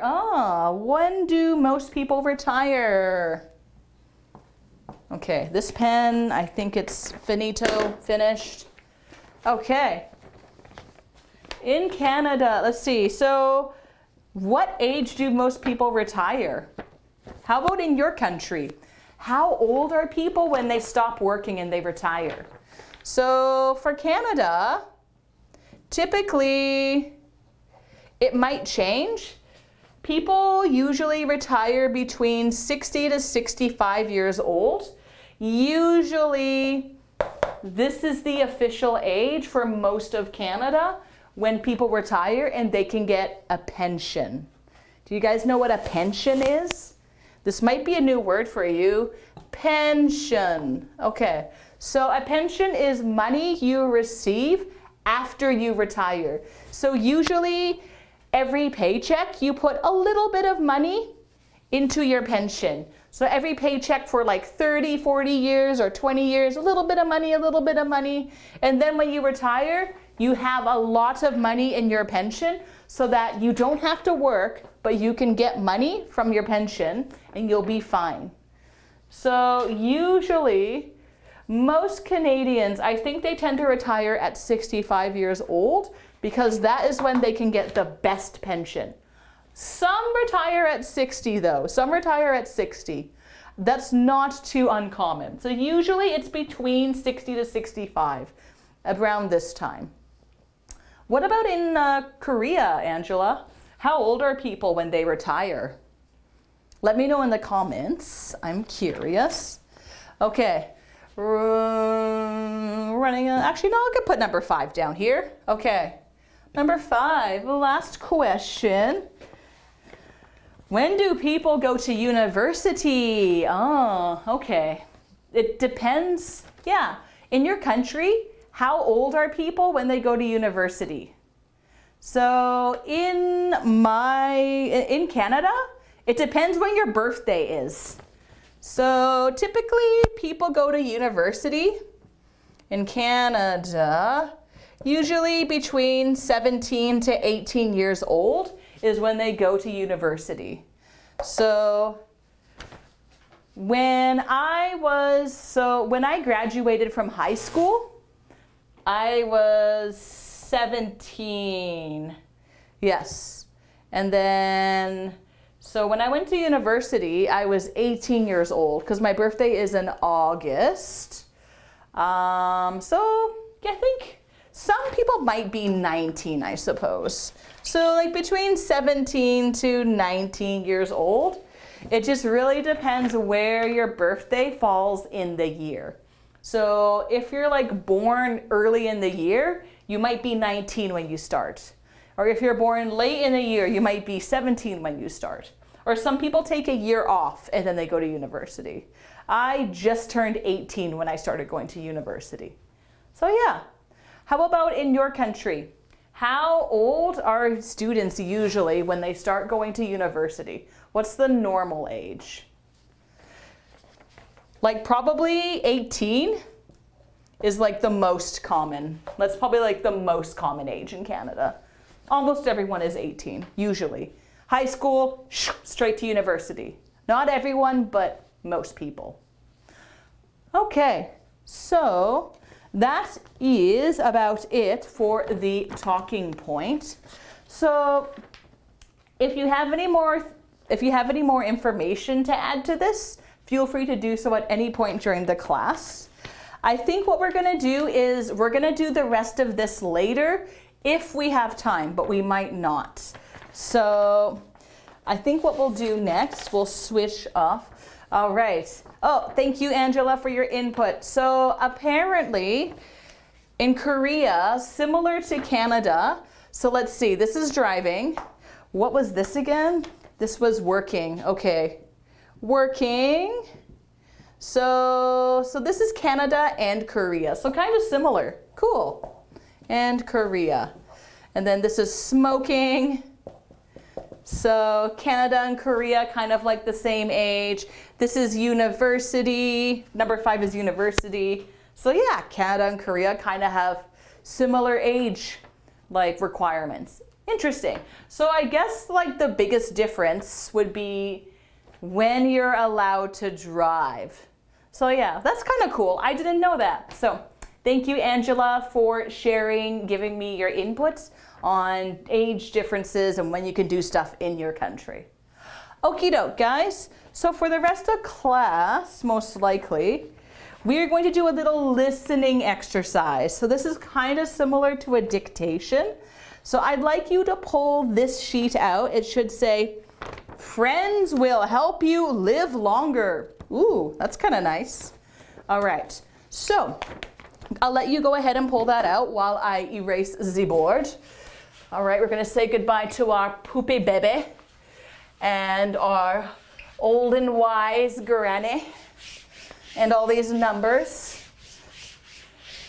Okay.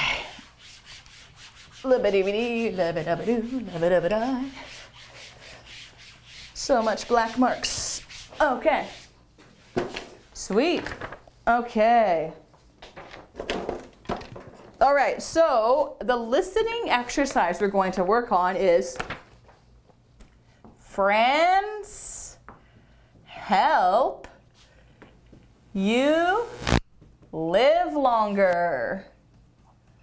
Aw, that's cute. Okay. Friends help you live longer. Do you agree or do you disagree? You can let me know what you think. I can see this being true. You know, I think it's nice, you know, if you can have friends that you can talk to and be social with. I think it's pretty healthy, you know, for your well-being and whatnot. Sorry, I just gotta scroll something off. Okay. Excellent. Okay. So, okay. So what we're going to do is I'm going to read out, I have a script right here, whoop, but you're not allowed to see it, it's a secret. And listen closely, and as best as you can, try to fill in the blanks, okay? So the first time I read this, I'm going to read at a normal speed. So I'm gonna read kind of similar to a native speaker. The second time, I'm going to go slower so that you can try and catch any words you didn't get, okay? All right, guys, are you ready? Here we go. Get your pencils or your typey fingers ready. In 3, 2, 1. Friends help you live longer. A new health report says that having good friends in your old age helps you live longer. The report also says that having close friends may be more important than having close family ties. Researchers interviewed 1,500 Australians over the age of 70 about their social and family ties. The results suggest that people with close friendships were 22% more likely to live longer. The researchers said this is because of the positive effects on the body of social activity and recreation. The researchers analyzed data from an Australian study, which began in 1992. The 10-year-long study measured how behavioral, economic, environmental, and social factors affected the health of 70-year-olds. The senior citizens were monitored annually for 4 years and then at 3 yearly intervals. The team found that those with the strongest network of friends were less likely to die by the end of the 10-year period. This was true even when the senior citizen lost a spouse. The message is to keep in touch if you want to live longer. Okay, how was that? That was kind of like my normal reading speed, like if I'm reading out loud to other native English speakers. What do you think? Was it too fast? Or was it okay? You can let me know in the comments, too fast or okay. All right, so let's just write out some of the blanks. Okay, so first up, I'm just gonna put like number 1. So good friends, blank, blank, blank, blank. So there's 4 blanks there. And then number 2, so the report also says that having blank blank. So there we have 2 blanks and 3 blank blank. Okay, we'll just do the first 5 for now. Number 4, the results. Blank blank. And because of the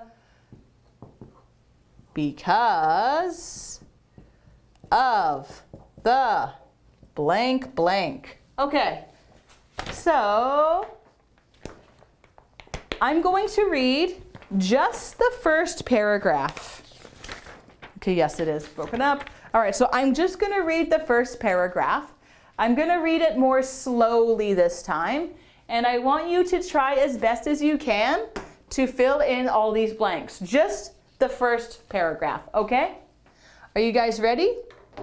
Here we go in 3, 2, 1. A new health report says that having good friends in your old age helps you live longer. The report also says that having close friends may be more important than having close family ties. Researchers interviewed 1,500 Australians over the age of 70 about their social and family ties. The results suggest that people with close friendships were 22% more likely to live longer.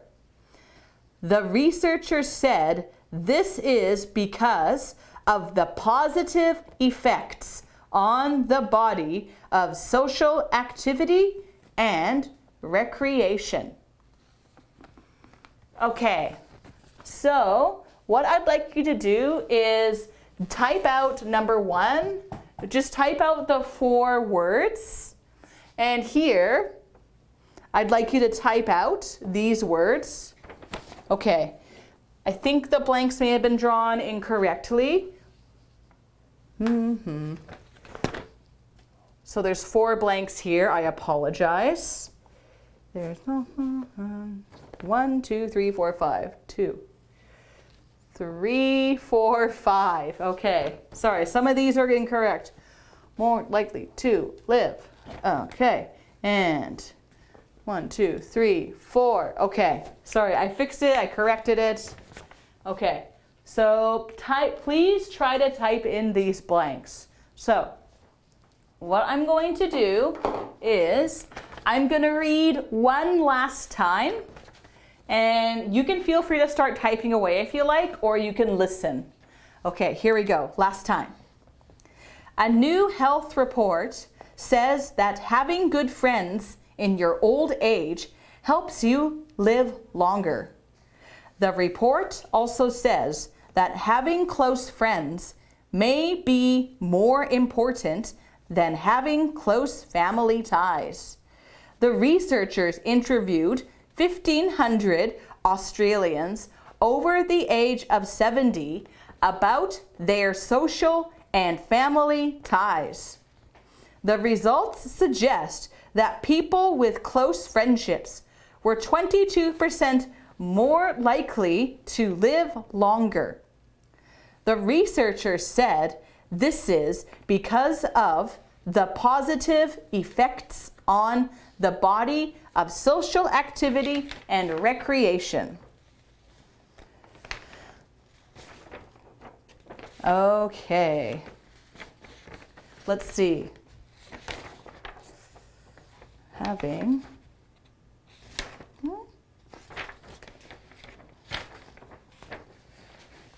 Okay, all right, so I'm seeing some weird discrepancies. Sorry if I'm looking kind of strange. All right, so number 1, good friends. What do you think? Feel free to write in your answers. All right. Any thoughts? Having good friends? All right, so I'm gonna write down a few hints. In,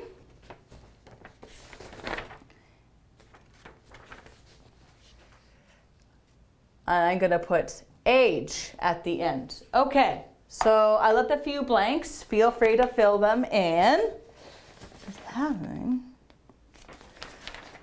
Oh man. Okay, so yeah, sorry, there's only 2 blanks here. Sorry, my bad, my bad.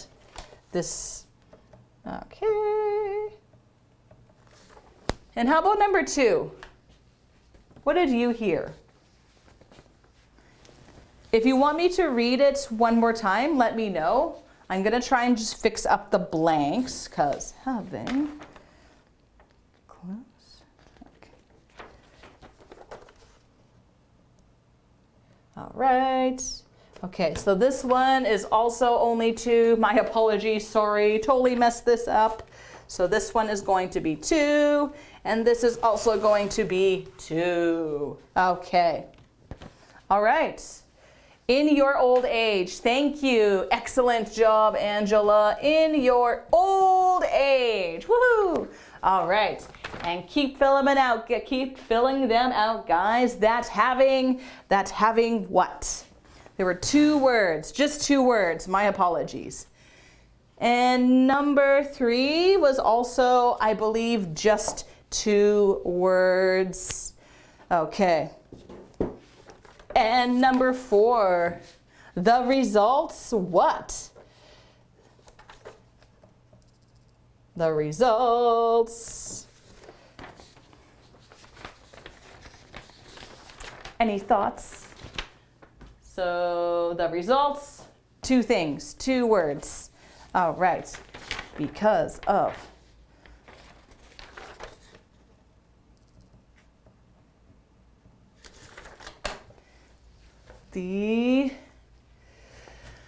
I'm going to put one little thing here. The results, something that. And number 5, because. Okay. All right, so here's what I'm going to do. Let's see. Oh, there we go. Close friends. Thank you, Angela. Close friends. Very good. Nice, nice, nice. Okay, number 3, sorry. Maybe more important than, having close blank blank. That's number 3. Okay, there we go. Sorry for all this mess. My apologies. I messed this up, my fault. So sorry if you see me awkwardly bending and writing down and switching things around. Okay, so what about number 4 and number 5? So I'll just get rid of number 1 and number 2 since we're all done with that. Boop, boop, boop, boop, boop, boop. Then having close family ties. Thank you, Angela. Family ties. That is correct. Okay. So I'm going to read the last 2 sentences one last time, just in case you didn't catch it. The results. So the results suggest that people with close friendships were 22% more likely to live longer. The researcher said this is because of the positive effects on the body. Okay, and we got suggest that. Excellent, thank you so much. Well done. Okay, and I'm gonna leave number 5 open for now. So hold on a second. I'll just give you a second to finish writing that in. What could it be? This answer that I do see. Okay. Any thoughts? No suggestions? All right. Because of the, I'm going to put the last word in, the something effects. You might be typing this out already. Maybe I'm just jumping ahead of you. In that case, I do apologize. All right. And 10-year-long study. Okay, no thoughts? Oh, positive effect. Yay! Thank you. Because of the positive effect. Excellent. Good job. Nice. Okay. One paragraph down. One more to go. Sweet. Good job. Good listening. Superstar. Well done. Excellent stuff. Okay. So that is all finished. Okay. So let's take a looky-loo. Okay. So I'm going to write out the blanks once again, and I'm going to do it correctly this time. I'm sorry. Okay. So here we have number 6. The analyzers blank blank. 2 blanks this time, I promise. Okay. Number 7. The 10-year study blank blank. Another 2. And number 8. So 3 blanks. 1, 2, 3. And number 9. What do we have here? 1, 2, 3. 1, a little dash. 2, 3. 1, 2, 3, 4, 5. Oh man, there's a lot of blanks here. Number 10. 1, 2, 3. 1, 2, 3. 11. Oh boy. Okay. You're going to have to listen real well for all of these. And another 3 here. Okay. We're going to do number 12 later. Okay. So I'm going to read the second paragraph. I'm going to read it slowly from the researchers. Okay. So here we go. In 3, 2, 1. The researchers analyzed data from an Australian study, which began in 1992. The 10-year-long study measured how behavioral, economic, environmental, and social factors affected the health of 70-year-olds. The senior citizens were monitored annually for 4 years and then at 3 yearly intervals. The team found that those with the strongest network of friends were less likely to die by the end of the 10-year period. This was true even when the senior citizen lost a spouse. The message is to keep in touch if you want to live longer. Okay, so let's try and do the first 2 or 3. So oh my goodness. Sorry, I wasn't thinking. Don't know what was going on in my head there. The researchers. Sorry, doy. The researchers. So 2 words. Try and fill in the blanks here.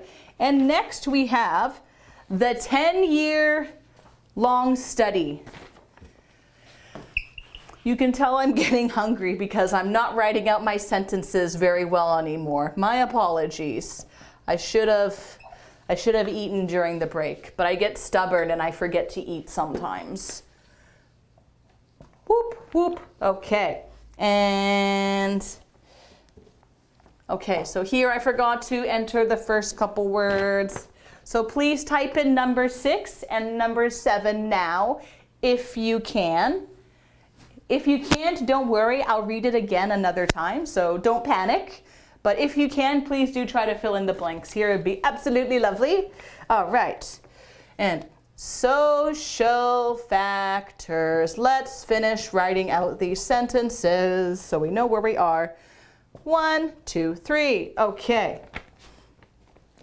So, let's see. Then at something dash blank blank. Okay. And number 10, what did we have? Were friends were blank, blank, blank, die. Not a very nice word, I guess. Okay. So this is true even when the senior citizen, remember this word? I taught you this word earlier, 60 plus. Citizen blank, blank, blank. Okay. All right, so we're looking kind of quiet out there. So what I'm gonna do is I'll read this paragraph one more time. So I'm gonna read it slow, and please try to write down as many as you can. Just bam, bam, bam, send them out. Okay, you guys ready? Here we go. All right, starting from the researchers in 3, 2, 1. The researchers analyzed data from an Australian study which began in 1992. The 10-year-long study measured how behavioral, economic, environmental, and social factors affected the health of 70-year-olds. The senior citizens were monitored annually for 4 years and then at 3 yearly intervals. The team found that those with the strongest networks of friends were less likely to die by the end of the 10-year period. This was true even when the senior citizen lost a spouse. Okay, there we go. So let's see if we can fill in the blanks. 10 years. Any thoughts, guys? I'd like you to fill in, definitely go for number 6, number 7, number 8 if you can. And then if you can do it, 9, 10, and 11, just keep sending them out. Okay, so I just got to fill in something. Pardon me and my bending over. And one more to go. Okay. Okay, so I'm gonna start filling in a couple of blanks, just a little bit. Okay, so the researchers something something. I'm going to put an A here just to kind of give you a hint. And I'll say the sentence one more time. The researchers analyzed data from an Australian study which began in 1992. So I'm going to let you fill in the rest of this. And okay, analyze data. Okay, thank you. Sorry, I was just a little too quick there. My bad, Angela. Thank you. Analyzed. So don't forget to add a D at the end because this is past tense. So we want to say analyzed. But thank you very much. Good stuff, Angela. Okay, so, and how about number 2? The 10-year-long study measured how behavioral, economic, environmental, and social factors affected the health of 70-year-olds. Okay, so I just read out that sentence again. Feel free to fill in those blanks. Long sentence, I know. Okay. So something, so the 10-year-long study, MH. So those are my little hints there. And ATH. Okay. Giving very kind of vague sort of hints, but hopefully that helps you out a little bit.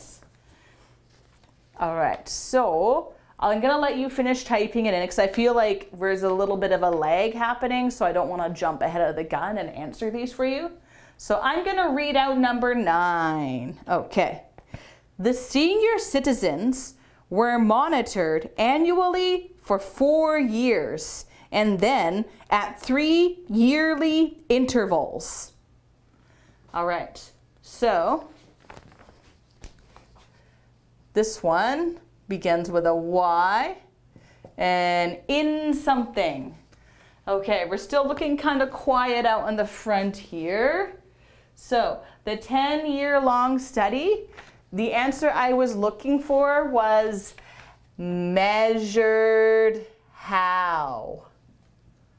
All right, so the 10-year-long study measured how behavioral, economic, environmental, and social factors affected the health of 70-year-olds. How these factors affected the health of 70-year-olds. All right, good try, good try. Some of these are kind of long and wordy. So what about number 9? Okay, so I'm gonna read number 9, number 10, and number 11 again. So this is your last chance to write down anything you may have not heard. Okay, so the senior citizens were monitored annually for 4 years and then at 3 yearly intervals. The team found that those with the strongest network of friends were less likely to die by the end of the 10-year period. This was true even when the senior citizen lost a spouse. Okay, so write that in, see what you got. I'm just going to write in something quickly on my half, but please type out your answers.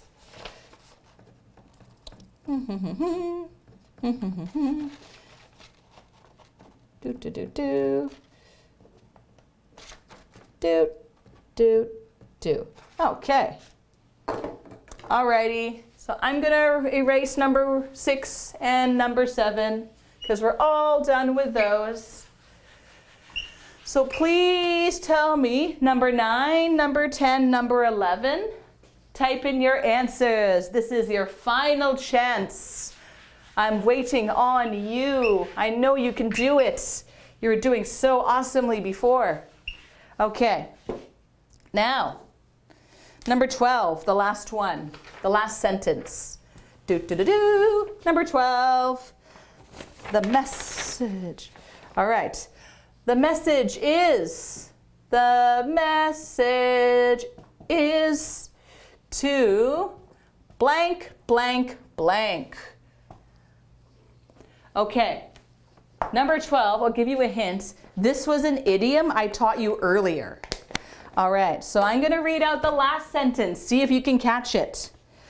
The message is to keep in touch if you want to live longer.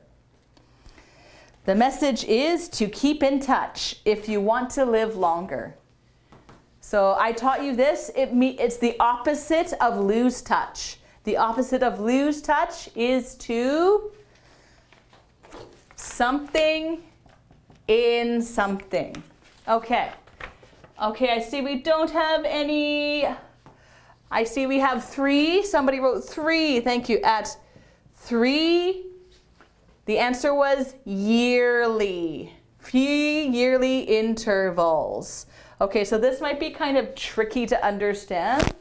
So basically that means, let's say for example, these seniors, they were interviewed in 2000, and then they get interviewed in 2003, and then they get interviewed again in 2006. So these are 3 yearly intervals, not every year, but like kind of like every 3 years is what they're talking about here. Okay, so the team found that those with the strongest network of friends were Something, something, something die. To die. Did you get anything here? I'm gonna put in two L's. They were less likely to die. Let's see if you could fill in the rest. Okay, and finally, this was true even when the senior citizen something, something, something. Sp. It's another word for partner, like a husband or a wife. It's another word. I think I said it like once or twice today already. Okay, so the message is to keep in touch if you want to live longer. Okay, so 3 minutes left to go, guys. It's now or never. 2 minutes left to go. I know you can do this. Fill in those answers. Okay, so the answer here was those with a strong networks of friends were, I was hoping you would say, less likely to die. That was what we had there. As for the second to last sentence, this was true even when the senior citizen lost a spouse. So remember here we have our article. We're just introducing a spouse in general, not like one specific spouse, but just in general. And so with that, the last one, the message is to, the opposite of drift away, the opposite of lose touch is to keep in touch. So when you basically, when you get older, when you become a senior citizen, make sure to do this. Talk with your friends. It will help you live longer. Do it now while you're young too, of course, but it can be lonely being a senior. So keeping in touch with your senior friends, always a good idea. All right, guys, so you did quite well. First half, you did really well. Second half kind of went off a little bit, unfortunately, but overall, I think you did a very good job with your dictation. Speaking of dictation, remember, this is due tomorrow, so try to have your dictation done and submitted by tomorrow. Okay, thank you so much for your participation today. It was lovely to have you here. So I'm going to be teaching again tomorrow. So if you have any questions about the grammar or idioms or whatnot, please do let me know by tomorrow. So I hope you have a good rest of the evening wherever you may be, and we'll see you all tomorrow. Have a good night. Bye-bye. Bye.